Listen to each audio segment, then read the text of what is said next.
क्या हाल चाल है आप सबके। तो व्लॉग्स तो बन रहे थे, तो आज को डिस्कशन करनी है, वो एक टॉपिक है। आज व्लॉग नहीं है, एक टॉपिक डिस्कस करना है। तो टाइटल आप लोग पढ़ चुके हो कि मैं जॉइंट फैमिली सिस्टम के अगेंस्ट क्यों हूँ। मुझे कोई पर्सनल मसला नहीं है, बट एक सोसाइटी के अंदर ये बीमारी है जो बढ़ती जा रही है। अब बाकी बातें तो अलग, आप प्रॉपरली गिफ्ट भी नहीं कर सकते हो, लाइक डर डर गिफ्ट देते हो कि कोई कुछ कहना दे।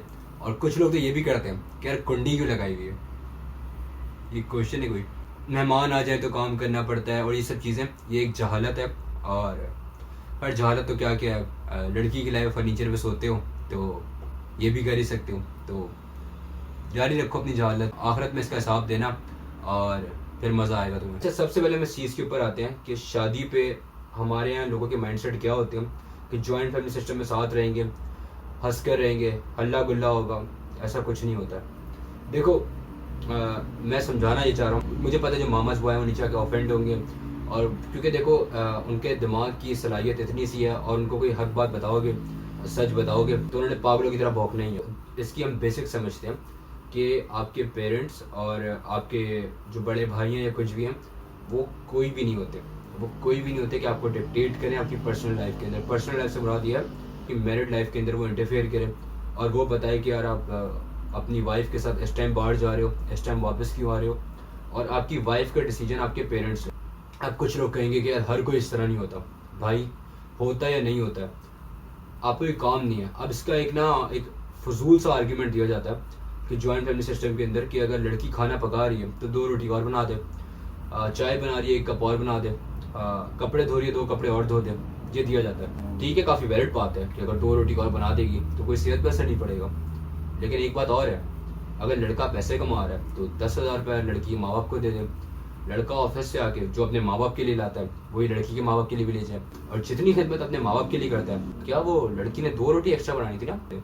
चलो 2 मिनट जाके टांगे दबा दो सास ससुर की। फिर जो अपने माँ बाप से और अपने ख़ानदान के सारे बड़े जो काफ़ी मोतबर लिबास की चादर ओढ़ के बैठे हुए होते हैं, वो तुम्हें बताएंगे कि तमीज़ क्या होती है और बड़ों का एहतराम क्या होता है। तो देखो, अगर आप थोड़ा भी अफोर्ड कर सकते हो तो घर सेपरेट लो या अपार्टमेंट ले लो, आगे पीछे जो होते हैं सामने आमने। बट एक छत के नीचे रहना, ये एक जहालत ही लगती है मुझे। लेकिन आप लोग नहीं करोगे। अब जॉइंट फैमिली सिस्टम मुझे मसला क्यों आता है और लोग फॉलो क्यों करते हैं। अच्छा, कुछ बच्चे तो ना मुझे कहते हैं नहीं नहीं मैं, अच्छा आगे से ये आर्ग्यूमेंट देते हैं कि यार अगर मर्द काम पे जा रहा है तो उसके माँ बाप का ख्याल कौन रखेगा। भाई, 15-20 हज़ार रुपये खर्च कर, तुझे मेड मिल जाएगी और ये काम तेरा इजीली हो जाएगा। अपने पागलों की तरह बकवास नहीं करना नीचे आके कि अपना तू पागलों वाली बात कर, क्योंकि देखो गाली दोगे, क्योंकि तुम्हें जिस बात की समझ नहीं है, क्योंकि एक जहालत बचपन से इंजेक्ट की गई है। अब उसको कोई बताएगा तो तुम पागल ही होगे। सबसे बड़ा मसला ये है कि जो लड़के हैं वो शादी करते हैं बाप के पैसों पे, क्योंकि शादी है 500 बंदे बुलाने हैं, 4 लाख खर्च करने हैं, 5-5 डिशेज रखनी हैं, महंगे ड्रेस लेने हैं। तो फिर ये जाते हैं बाप के पास, इनके अब्बू उनकी शादी कराते हैं, अपने हनीमून पे भी बाप के पैसे से जाते हैं, अपनी बीवी को शॉपिंग भी बाप के पैसों से कराते हैं, हर चीज़ बाप के पैसों पे करते हैं। तो फिर वो जॉइंट फैमिली का भाषण अपनी बीवी को देते हैं कि देखो यार बड़े हैं, करना पड़ता है, नहीं करना पड़ता।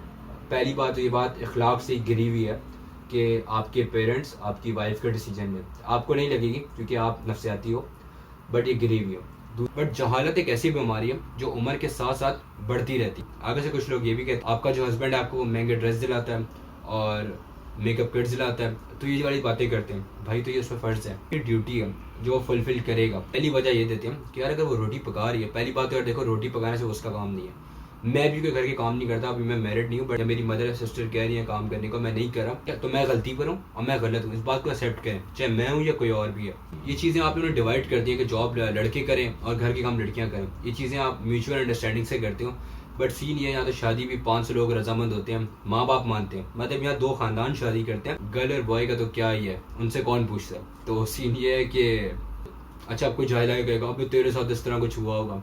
यार तू खुद तो अकल से पैदल है और दूसरों को भी करे। और दूसरी मेन बात, हम सब इस्लाम फॉलो करते हैं, इस्लाम के अंदर भी जॉइंट फैमिली का कोई कॉन्सेप्ट नहीं है। जाके बुक्स रीड कर लो, आपको खुद पता चल जाएगा। जो भी शादी करता था वो सेपरेट हो जाता, सेपरेट घर ही हैं। आप जाकर बुक्स पढ़ लो, जो सारी बुक्स हैं इस्लाम की, आपको पता चल जाएगा। तो इस्लाम में आपको कहीं नहीं मिलेगा कि लड़की ने हस्बैंड के पेरेंट्स की खिदमत करनी है। अगर वो खुशी से कर दे तो ठीक है, बट आप उसकी मिन्नत करके करवा सकते हैं ये काम। उसको ऑर्डर देकर या उसको भाषण देकर नहीं करवा सकते ये काम। तो क्योंकि ये बात समझने की है, सेपरेट रहने को आप लोग गलत इसलिए समझते हो कि आपको लग रहा होगा मेरी बातों से कि मैं कोई माँ बाप के खिलाफ हूँ। यार मैं इस बात को इंडोर्स करता हूँ और मानता हूँ कि जो एफर्ट वो सब कुछ माँ बाप एक औलाद के लिए करते हैं वो एक प्राइसलेस है, और उसके आगे कि मैं या कोई भी उनको वापस नहीं कर सकता उस लेवल में। बट देखो, मैं तुम्हें ये नहीं कह रहा कि शादी करके अपने माँ बाप को छोड़ दो, मैं कह रहा हूँ कि अपनी वाइफ को अपने माँ बाप से अलग करो। आपको नहीं कह रहा, आपका उतनी ड्यूटी है, आपका ऑफिस मैनेज नहीं हो रहा, आपका कुछ भी मैनेज नहीं हो रहा, या आपका मसला है, अपनी मदर को भी आपने उतना ही टाइम देना है। देखो, पेरेंट्स का राइट तो है, मैं तुम्हें मिसाल दूँ, आपने उनकी खिदमत करनी है, चाहे वो बर्थडे हो जाए, चाहे वो नॉर्मल एज में हो। आपने अगर आप सेपरेट भी रहे तो आप रोज़ उनके पास जाओ, उनकी नीड्स पूरी करो, उनको मेड रख के दो, उनके पास बैठो, उनकी खिदमत करो।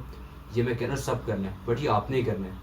तो ये किसी की वाइफ ने नहीं करना, ये आपने खुद करना है, ये आपकी अपनी ड्यूटी है। एक हदीस है कि जब किसी सहाबी ने पूछा कि मर्द पे सबसे ज़्यादा हक किसका है, तो रसूल पाक ने जवाब दिया कि उसकी माँ का है।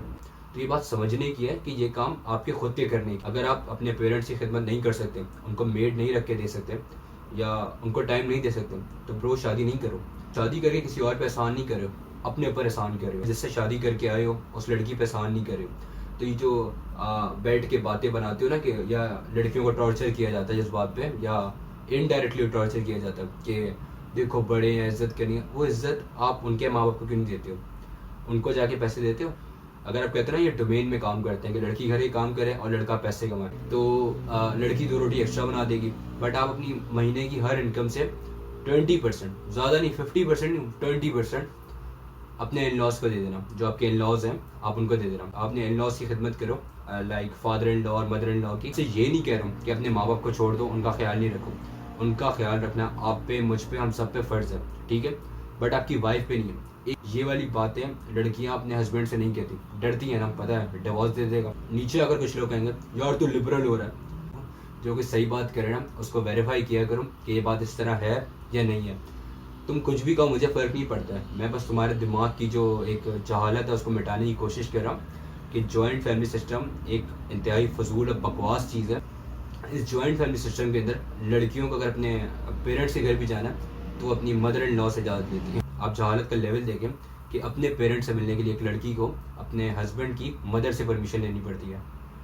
नहीं होता इस तरह। लेकिन इस बात को आप अभी भी नहीं समझेंगे क्योंकि आप इस चीज़ को फॉलो कर रहे हैं। आप आगे यही कहेंगे कि यार आदमी पूरा दिन काम पे होता है। भाई तो काम करो, शादी मत करो। फिर कौन कह रहा है शादी करने के लिए तुमसे? अगर तुम अपने पेरेंट्स को नहीं संभाल सकते या अपनी मैरिड लाइफ को नहीं संभाल सकते तो मत करो शादी भी। अगर तुम लोगों की ज़िंदगी अजाब कर सकते हो तो फिर अपनी करो अकेले। तो इसी तरह रहोगे। आपको आपकी ज़िंदगी मुबारक हो। अगर समझ सकते हो तो आपकी मर्ज़ी, अदरवाइज़ खुश रहें। तो ठीक है, फिर करते हैं मुलाकात। जब तक के लिए अल्लाह हाफ़िज़।